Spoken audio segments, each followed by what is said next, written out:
So I ended up watching the Disney Sunday night original film Mr. Boogedy with John Astin of Addams Family fame.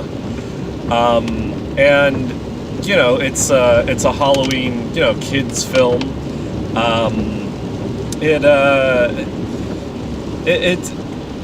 It definitely, it feels like something that you've already seen before if you haven't seen it, but you haven't necessarily. It's rip out the skulls and bleed on the I don't know. It's you know, it came from the late '80s, and it was definitely a time in which kids wanted to see certain films that they couldn't see. So like Nightmare on Elm Street, for example. You know, there's elements of that in this, but it's very kid-friendly.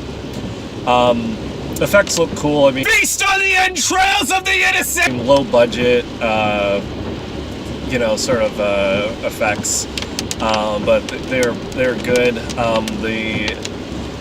They did a pretty good job of, you know, finally revealing the bad guy. I felt like they actually built up a decent amount of suspense. And I say this as someone who's seen a lot of, you know, as I've said, 50s and 60s horror films where all they really have going for them is the monster, and so they try to build that up. Murder every last virgin upon the sacrificial! Felt like this actually did a decent job of building it up.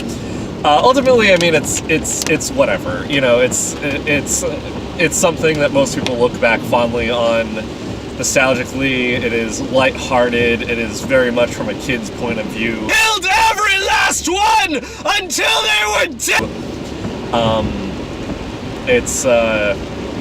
It's not The Gate, you know. If you want a higher brow film with this sort of subject matter from like a kid's, you know, with a kid as a protagonist. Mountains of blood and you know, go with The Gate.